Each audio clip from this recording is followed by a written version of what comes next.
Hi hello ಎಲ್ಲರಿಗೂ ನಮಸ್ಕಾರ. D N ಮ್ಯಾಗ್ ನಿಮಗೆ ಸ್ವಾಗತ. ನಾನು ದಾನಿಶ್ ಜಗಳೂರು. ಈಗ ರಂಜಾನ್ ಅವಧಿ. ಮುಸಲ್ಮಾನ್ ಬಾಂಧವರಿಗೆ ಇದು ಪವಿತ್ರ ಮಾಸ. 30 ದಿನಗಳ ಕಾಲ ಶ್ರದ್ಧೆ ಭಕ್ತಿಯಿಂದ ಉಪವಾಸ ಮಾಡಲಾಗುತ್ತೆ. ಹನಿ ನೀರು ಸಹ ಕುಡಿಯದೆ ರೋಜಾ ಅಂದ್ರೆ ಉಪವಾಸ ಮಾಡಲಾಗುತ್ತೆ. ಅಂತವರಿಗಾಗಿಯೇ ಬೆಂಗಳೂರು ನಗರದ ಹೃದಯ ಭಾಗದಲ್ಲಿರುವ ಮೆಜೆಸ್ಟಿಕ್ ಹೋಟೆಲ್ನಲ್ಲಿ 30 ದಿನಗಳ ಕಾಲ ಉಚಿತ ಇಫ್ತಿಯಾರ್ ಕೂಟವನ್ನು ಆಯೋಜಿಸಲಾಗಿದೆ. ಇದನ್ನು ಪ್ರಯಾಣಿಕರು ಮತ್ತು ಮೆಜೆಸ್ಟಿಕ್ ಹೋಟೆಲ್ನ ಸುತ್ತಮುತ್ತಲಿನ ಬೀದಿ ಬದಿ ವ್ಯಾಪಾರಸ್ಥರು ಸದುಪಯೋಗಪಡಿಸಿಕೊಳ್ಳಿ. ಈ ಕುರಿತು ಸ್ಪೆಷಲ್ ರಿಪೋರ್ಟ್ ಇಲ್ಲಿದೆ ನೋಡಿ.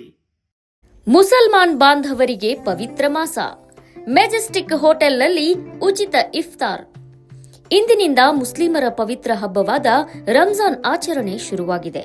ಮುಸಲ್ಮಾನರು 30 ದಿನಗಳ ಕಾಲ ಭಕ್ತಿ ಶ್ರದ್ಧೆಯಿಂದ ರೋಜಾ ಅಂದ್ರೆ ಉಪವಾಸ ಮಾಡ್ತಾರೆ.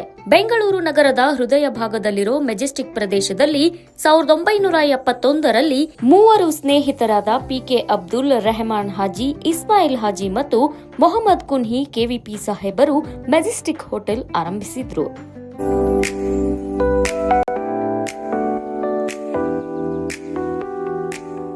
ಈಗ 2ನೇ ತಲೆಮಾರಿನ ಮಾಲೀಕರಾದ ಟಿಪಿ ಶಿಹಾಬುದ್ದೀನ್ ಮತ್ತು ಟಿಪಿ ಮುನೀರುದ್ದೀನ್ ಸಹೋದರರು ನಿರ್ವಹಿಸ್ತಾ ಇದ್ದಾರೆ.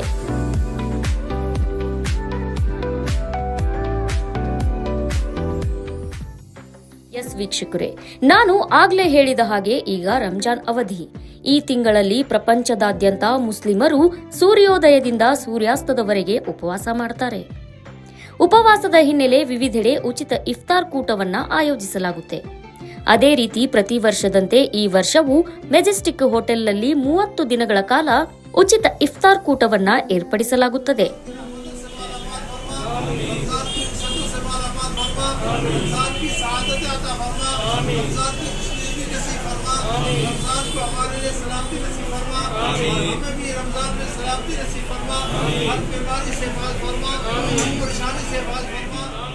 ಪ್ರಯಾಣಿಕರ ನೆರವಿಗೆ ಮೆಜೆಸ್ಟಿಕ್ ಹೋಟೆಲ್.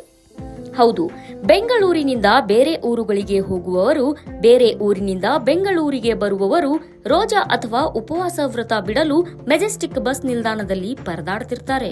ಅಂಥವರಿಗಾಗಿಯೇ 30 ದಿನಗಳ ಕಾಲ ಉಚಿತವಾಗಿ ಇಫ್ತಾರ್ ಕೂಟವನ್ನ ಆಯೋಜನೆ ಮಾಡಲಾಗ್ತಿದೆ. ಇದನ್ನ ಪ್ರಯಾಣಿಕರು ಮತ್ತು ಮೆಜೆಸ್ಟಿಕ್ ಹೋಟೆಲ್ ಸುತ್ತಮುತ್ತಲಿನ ಬೀದಿ ಬದಿ ವ್ಯಾಪಾರಸ್ಥರು ಸದುಪಯೋಗಪಡಿಸಿಕೊಳ್ಳಿ. ದಾನಿಶ್ ಜಗಳೂರು, ಡಿಎನ್ ಮ್ಯಾಗ್ನಿವಾ, ಬೆಂಗಳೂರು.